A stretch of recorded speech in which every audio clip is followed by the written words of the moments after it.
Welcome everyone to this 45 minutes on the ASI Claims Guide, in particular version 3. A bit about what version 3 means in a moment. My name is Chris Bayliss. I'm the Director of Standards at ASI, and I'm delighted today to welcome to the 45 minutes on my colleague Vicky Tran, Assurance and Accreditation Manager with ASI. Hi Vicky. Some of you may already have had contact with Vicky. She's part of the assurance team, part of the oversight team for certification. So if you've been certifying, you might well have met Vicky before, but it's great to introduce her today. She comes with a wealth of experience from other certification schemes, such as Fair Trade and the Forest Stewardship Council. So we're really lucky to have her within ASI, working specifically on this issue, which is claims. Subject on which we get lots of questions, so it's fantastic we've got this presentation today. Vicky, maybe I can ask you to put the next slide as we welcome other people in, is to say that we at the ASI, the beginning of all of our meetings, have a couple of things that we do. We recognize, we acknowledge Indigenous peoples and their connections to their traditional lands where we and our members operate. We aim to respect the cultural heritage, customs and beliefs of all Indigenous peoples, and we pay our respects to elders past, present and emerging. As well as acknowledging Indigenous peoples, we also like to remind our members, next slide please Vicky, about our antitrust policy and compliance with that antitrust policy. The way these webinars work, for those of you who've been on them before, I can see we've got lots of attendees coming in now, is that this is, we have about 30 minutes or so of a presentation. And then there's a Q&A section as well. And in that Q&A, we will be, auditing the questions. So I don't see any issue around antitrust today, but just to make you aware of our antitrust policy, which is available on our website. Next slide, please. So Vicky's going to take the presentation a bit later on, but before then is just to root that update to the claims guide in some recent updates to our guidance documents revision. You'll remember that we released updated standards in 2022, and we're now in a process of updating our guidance documents, including the claims guide, much more frequently. So you will see the performance standard guidance updated every 6 months or so, recently released in April. The glossary every 6 months or so, both of those documents twice a year. But the claims guide and the chain of custody every year. Claims guide just released last month, and indeed that's what Vicky will take us through today. And the assurance manual will be up for revision later this year. So what Vicky's presenting today is part of a much bigger update to all of our guidance documents, much more regular update to those. So please get in touch with us if you have any questions around those documents.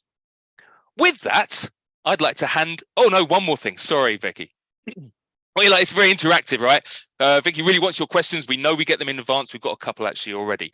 If you have any questions for Vicky, please use the Q&A box, which is at the bottom of your screen. If you use the chat, we're probably going to ignore you. So please use the Q&A button. If Vicky can answer some of those as she goes along, that's great. If not, we'll answer them as many as we can at the end. Should be interactive. We want your questions. We want to know what you're thinking. We want to know what you want to know. So please do use that Q&A button. With that, I'm going to hand over to the expert, to Vicky, to take us forward on the update to the claims guide version 3. Vicky, take it away. Thanks, Chris, and greetings to everyone and a warm welcome to you all. So for our agenda today, it will comprise of several topics that we will be covering. Firstly, we will discuss the general concepts of claims and sustainability standards. Afterwards, we will delve into claims within the ASI context that go beyond chain of custody documentation. We will then provide a brief overview of the ASI Claims Guide before moving on to a detailed explanation of ASI certification claims, as well as product-related claims. And as Chris has mentioned, towards the end, we will have a Q&A session. So moving on. So starting with the basics, a claim can refer to logos, seals, labels, eco-labels, and written statements about a standard system. These elements, they can be used together or separately. And in a voluntary sustainable certification scheme like ASI, claims usually focus on one or more of the pillars of sustainability, such as economical, social, or environmental. And claims, they typically target two types of audiences, the public and consumers in general, or B2B in a business context. And in regards to claims, they tend to relate to the intent or mission of a standard system or certification scheme. They also tend to relate to compliance with a standard and the impacts of certification and of the system, and also just general marketing and promotional claims as well.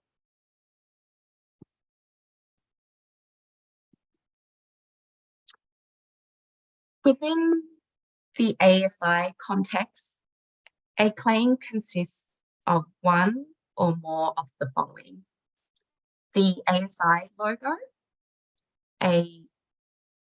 the ASI certification number, a written claim about ASI, which can be either in the either used with or without the logo, and any additional information to support the claims, such as the link to the ASI website.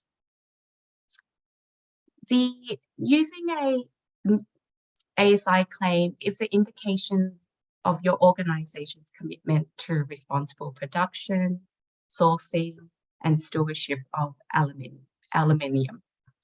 And it also indicates that it's supported by independent assurance against the ASI standards. We have a number of different types of ASI claims. They cover ASI membership claims, ASI certification claims for the performance standard and the chain of custody standard. We have product-related claims and also general claims that can be made by stakeholders.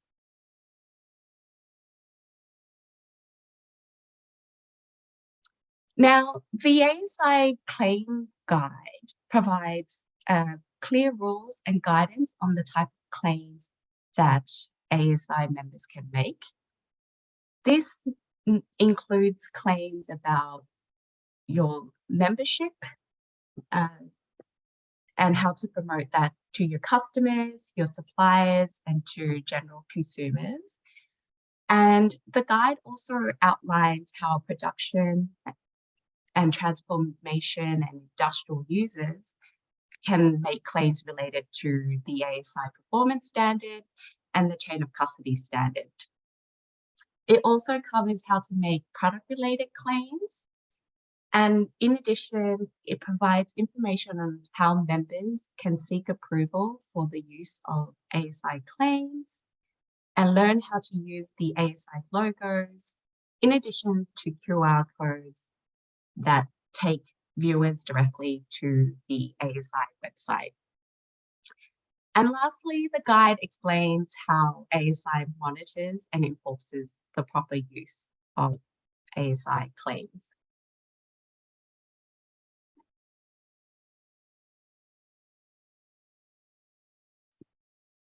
Next, we will look at claims linked to certification.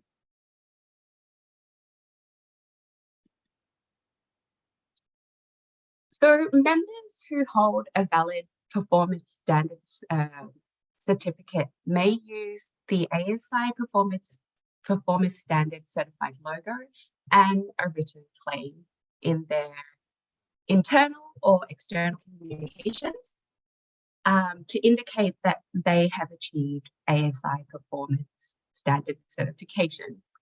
You can use it within your email signatures, on your company website, or in your annual reports. These are just a number, just some examples of where you could use them, but you could also make these claims in a number of other promotional materials or relevant materials. The guide includes a number of pre-approved written claims that cover different types of certification scopes, including some that focus on a number of principles within the performance standard. The ASI Performance Standard logo and the written claim should be used to refer to specific practices or processes related to the performance standard criterion, and they should not refer to a product or to the qualities of the product. And we can provide an example for the next few slides.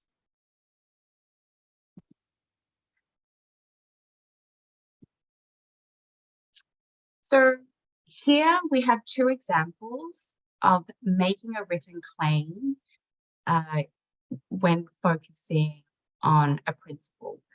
So a correct claim that this is the correct claim that refers to practices or processes that relate to the ASI Performance Standard criteria, which is principle 4, which focuses on the life cycle perspective.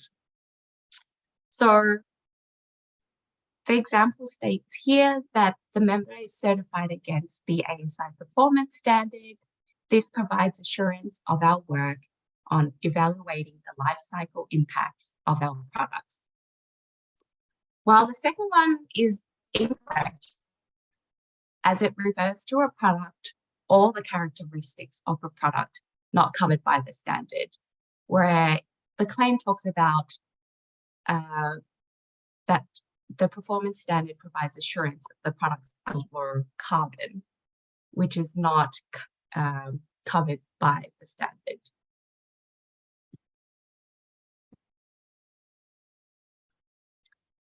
So moving on to chain of custody certification claims, members who hold a valid chain of custody certificate may use the ASI chain of custody certification logo in their internal or external communications to show they have successfully obtained the ASI chain of custody standard certification.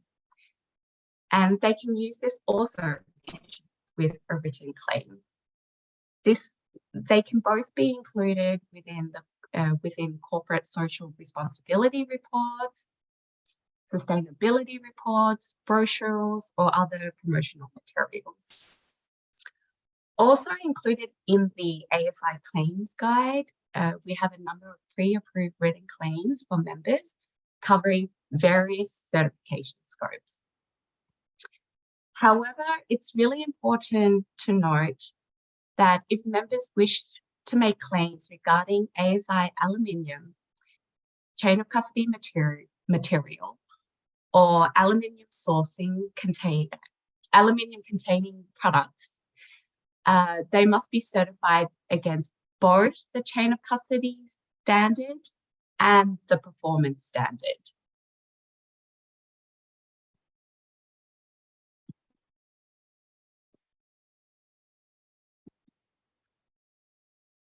So in order to prevent making misleading or confusing claims, it is important to know the certification scope that applies to any ASI certification within your organization.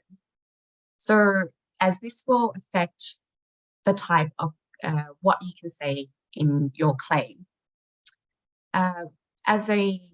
Just to reiterate, it's not appropriate to suggest or imply that a facility or a subset of an organization is certified when it is not, or to suggest that the organization has achieved ASI certification before it actually has.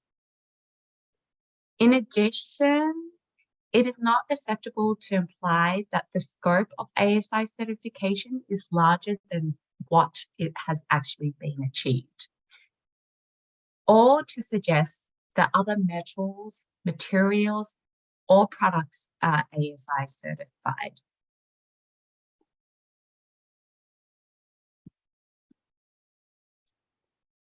And now we will look at how to make ASI claims linked to specific products or materials.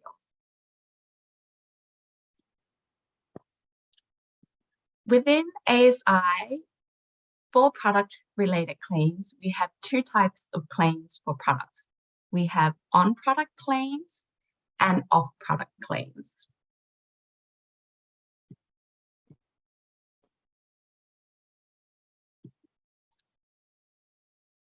We want to emphasize that product-related claims must be supported by both the performance standard and the chain of custody standard, and they must flow on or come from chain of custody material and supported by chain of custody documentation. Without these, no product-related claims can be made.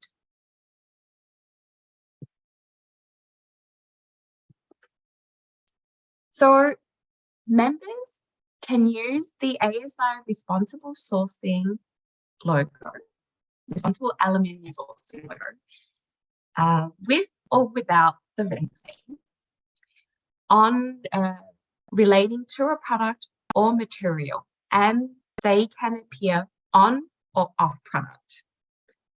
These claims go beyond what is contained in the COC documents and must be supported by both standards, as I have mentioned before. On-product claims can be placed on packaging as a label or directly printed onto a product, while off-product claims are related to a specific product that appears in a catalogue or a brochure. As a member, you will have access to a variety of pre-approved product-related claims that you can use. However, before using any on-product logos, you must request approval from ASI and follow the approvals process. To do this, you simply have to submit a claim approvals request using the form provided within the ASI Claims Guide or within Elemental under the Claims Approval tab. It is important for members to be aware that they are responsible for seeking approval for any product-related claims as part of their certification. ASI is responsible for controlling all relevant ASI-related claims to ensure that the claims are made in both credible and accurate. And we do monitor the use of ASI logos and claims to ensure that they follow the claims guide, and we do have a monitoring and enforcement process in place.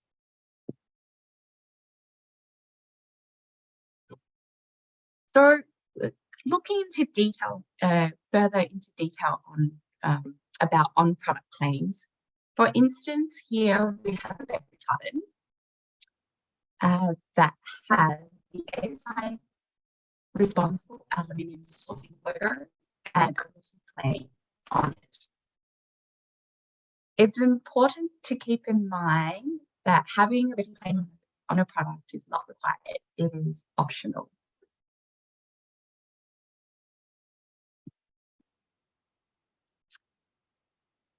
And looking at off-product claims, this is an advertisement for a beverage carton that features the ASI responsible aluminium sourcing logo and a written claim here.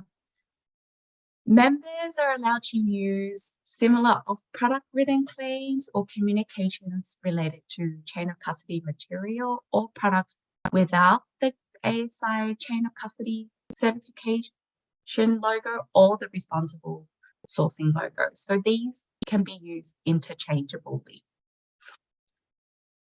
When you are using logos in off-product scenarios, it is important to make sure that they are only used in association with products that do have the on-product logo and have been previously approved.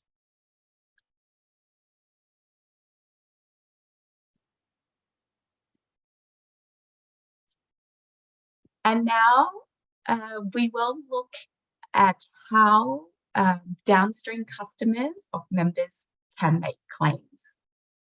So for situations where non-members who have purchased chain of custody products from ASI chain of custody certified members and who are not transforming them in any way can leverage on product claims. This means that the customer does not make any changes to the product's composition, physical integrity, or its form. For ASI, transformation does not refer to repackaging of a product or sealing it, gluing or filling, connecting or surface finishing, or assembling the final aluminium product. And here we have an example where we have an ASI certified member who produces some beverage cans for their customer who is a non-member. The cans are then sealed by the non-member company. These beverage cans can ultimately carry the ASI responsible aluminium sourcing logo. If a non-member wants to make a claim related to a product that carries the ASI logo, the member must obtain approval on behalf of their customer to leverage on product claims. So as a certified member, if you are making products for other companies who are for different brands, you will need to seek approval. So just to reiterate, only members are authorized to seek approval on behalf of their customers, and members can easily submit a request using the form within the claims guide or within Elemental.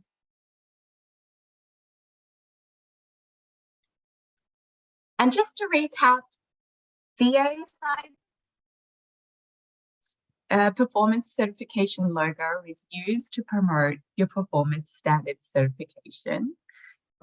The ASI chain of custody certification logo is used to promote that you have achieved chain of custody certification. And the ASI responsible aluminium sourcing logo is used in relation to products. So promoting ASI products and materials. And here we have some helpful resources for you. We have the ASI Claims Guide, which we just covered. And in addition to that, we have the ASI Style Guide, which explains how to properly use ASI's identity, including colors and imagery. You can download both guides from the Document Center from our website. And lastly, you can take the ASI Claims Process course on our learning platform, Educational. The module covers the types of claims that members and entities can make, and when and how to seek approval, and the systems and controls required for certified entities to ensure the claims, to ensure the validity and accuracy of product-related claims.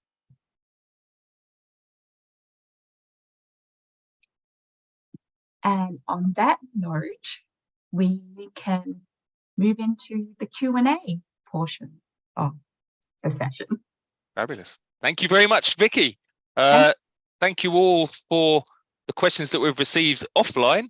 and we'll go through those in a moment. Please do feel free to use the Q&A button to ask questions online, as Vicky is here, knowing and looking at the attendees that you represent all different parts of the supply chain, all different parts of the value chain. And so there's going to be quite different questions asked and quite different needs from a claims related process, depending on where you sit, which kind of segments you're supplying, etc. Which leads me to my first question, Vicky, which is that that ability for non-transforming customers to leverage the on-product claims, I think is a really great addition to this latest version of the guide. It was something that was, demanded or requested from the membership. I think it's a really positive response to that member feedback. I think this update to the guidance allows that to happen much more quickly. So that's great. The examples you gave were specific to packaging, in particular flexible packaging and aluminium cans and bottles and those kind of things, where I think that labeling is, that customer facing is maybe more easy. But are these changes for this leveraging of claims, is it just applicable to packaging materials, or is it broadly across a wider range of products? That's my first question, I guess. Yeah, definitely. It does cover a broader range of products. It's not only limited to fast-moving consumer goods. It can be applied to aluminium frames or other aluminium-related products. So it's just not only related to packaging, and we would like to see it expanded to other products instead of just fast-moving consumer goods. Do you see that, I mean, using some of those examples maybe in future versions of the guidance and getting some of that into the documentation? Yeah, that would be ideal. I think at this stage, we do need to hear from more members about how they want to promote these particular products that are not traditionally consumer facing or within the retail space. So it would be really great to hear from members what challenges they're experiencing in regards to making claims, either within off-product or on-product. So please email us at claims at Aluminium Stewardship. You know our email address, just to let us know what challenges you're facing, because from the information, from what I guess what I'm saying, if you let us know what challenges you're facing, this could help us adapt and update the guide to cater for more situations and make it a bit more relevant to what's happening out there and to meet the needs of our. This issue is related to a question that actually came in advance of this call, which was about how and whether on-product claims were happening at scale, and if not, how do we get there? So we have this huge certification system, underpinned by standards and an audit process and a chain of custody standard, essentially, I would argue, that is designed to enable market actors to make claims, right? To make product related claims. But are we seeing that happening? And how do we, if we're not, how do we enable that in the future to give value to those who are doing all of this work to certify with the chain of custody? Yeah. So at the moment, we're again seeing it more common in the flexible packaging sphere, and we do see it in from aluminium cans to all the flexible packaging, and it is present within the EU market, in Mexico as well. But at the moment, we haven't seen any approval requests for other products. So if you are thinking about expanding and to consider to start labeling, we would like to know, because at the moment claims made beyond chain of custody documentation is with those traditional retail products. Yeah. And that's for the mechanics of that, and you mentioned it during your presentation, but is to reiterate really that it's built into the assurance platform, right? So Elemental is the way that one ideally seeks that approval. And I think this is why I like to. We want to be open to all routes, right? But there is an approvals process that's built into Elemental that will form part of the next phase of Elemental when it's upgraded, or we have a renewed one later this year. So you're not going to lose that. Elemental is the place to go, right, to do that. Albeit people can email you, but they'll probably be directed back to that system. Exactly, because we want to capture all that data in there. And that's a great point, actually. That capturing the knowledge is, how do we work out what it is that the market wants? I think that's really important. And actually, is a question that's come in from Gabrielle. I'll about Gabrielle in a moment, actually. But one of the questions that come in from Gabrielle is how has that kind of stakeholder feedback and industry trends informed the updates to this version? Maybe a couple of things just on the specifics on this one, but how you might see this incoming information influence future iterations of the claims guide, and maybe the relationship between the claims guide and in particular the chain of custody standard. Mm-hmm. I think one of the up and coming topics right now, we've always, maybe I should take a step back. We've always, I guess, allowed or had an option to make product related claims, but it just wasn't quite visible in the previous version of the guide. And now we've sort of taken it out and made it a bit more visual. And the reason why we made that change was because we had feedback from a member who was unsure if their customers could, leverage claims of the products that they produce for their customers. And so I think one of the next things we want to look at is green building claims. But we do need more learnings, and we need feedback from our members to develop this area much further, and also looking at other situations where it's just B2B, or and how claims can be made in those particular spheres when it's just a joiner or someone that's making picture frames or something along those lines. I mean, I think that's the interesting thing, is that the burden of chain of custody and of those documentation is the business to business, right? It's the documentation that an entity passes to the next, and that's where we're getting the feedback from. That's our membership, and they're not saying we want to make those on product claims. And I'll differentiate maybe again this product related and on products, where on product is a subset of product related. It's a specifically on products, and maybe is more applicable to some segments than others. But the product related claim is part of that COC. And it's their customers that they want to be able to do that, right? I think we've heard that loud and clear from all segments, is this need that COC is driving that claim, not necessarily by the member here, but by their customers out in the marketplace. But I think we should also say that that's difficult, right? To build a system for that is not easy. Exactly. And so, yeah, it is quite challenging because their customers are not necessarily certified and may not need to. So how do we maintain the integrity of the claims that their customers or our members, what they want to say, and how do we ensure that is accurate and maintained? Where do you see that line being drawn? That where we have to have control, but we need to loosen up that control a little bit in order for someone to make some claim somewhere and thus justify the whole COC before. Personally, where do you see that line being drawn? Not ASI thing, but where do you think that should be drawn?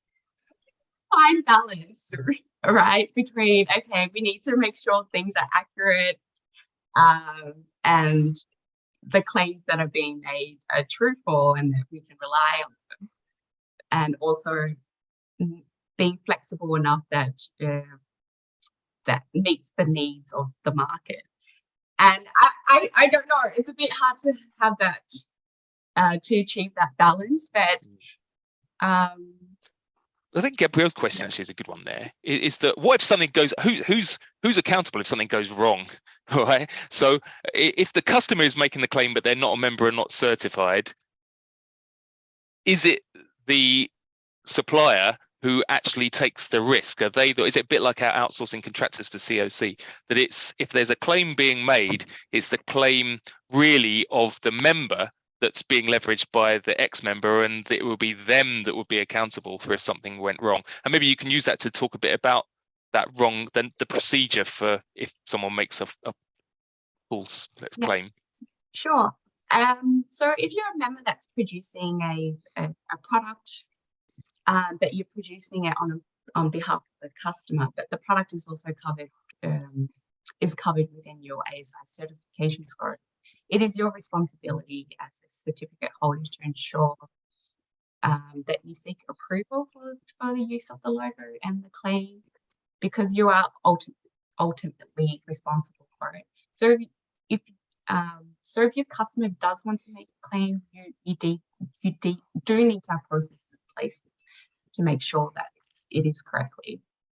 In case if it's just a random a company or organization who's just downloaded the ASI Aluminium sourcing logo off the internet and applied it on the product, and they do not seek permission, they're not certified, then we have mechanisms to get in touch with them to ask them to remove it.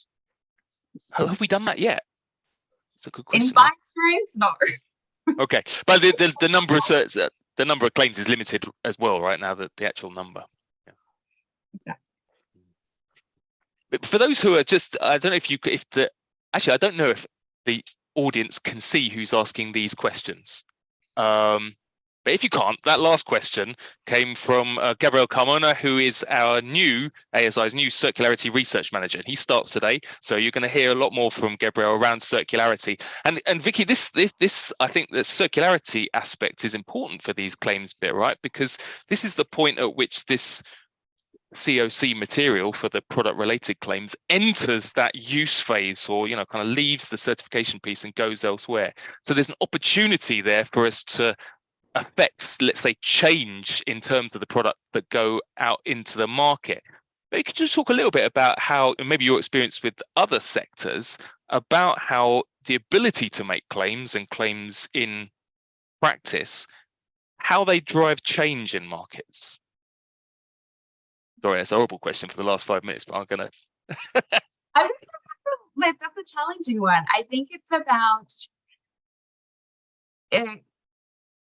Well, I guess it really. I'm not a marketing person, but I think it comes down to our members and how they sell the value proposition of ASI certification of their products as well, and how that drives awareness about sustainable aluminium and responsible sourcing of aluminium, and creating awareness that could also drive demand, which creates this sort of circular situation where people want to see it, they ask for it, and hopefully that will drive the intake and volume.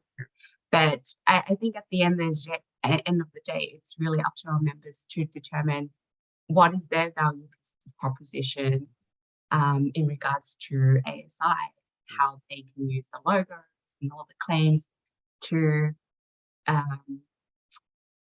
differentiate themselves within the market. Yeah, I mean, it's very, very interesting, this point that we are, point of inflection. I think your latest version of the claims guide comes at a really opportune moment, right? Because it's very interesting in this chain of custody certifications that have been happening over the last 5-6 years or so, is that now I think the numbers are, and people can see this on the website with the material flow data, it's about 25% of global bauxite production has the potential to be, ASI bauxite. About 25% of alumina, about 20% of primary aluminium. And the reasons I think that those have been driven up is this demand from the downstream for some of this, or this this indication that they will be requiring that. So you see these primary industry certifying in readiness to supply this material to a market that is going to demand it.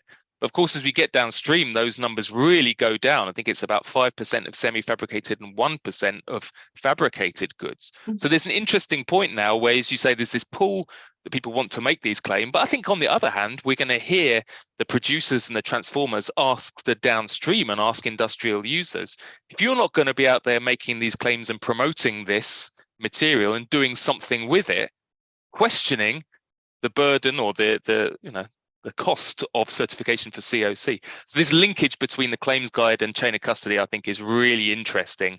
And I'll be interested to hear, especially from industrial users on the call and those who are talking to customers, what their plans are for making claims that is going to enable this continued supply, I think, of primary material coming through. And that's maybe a point at which to say, can you just remind us again of when the next revision to the claims guide is likely to happen as part of the update process? I would say roughly the same time next year. So 2024, mid-year, Q2.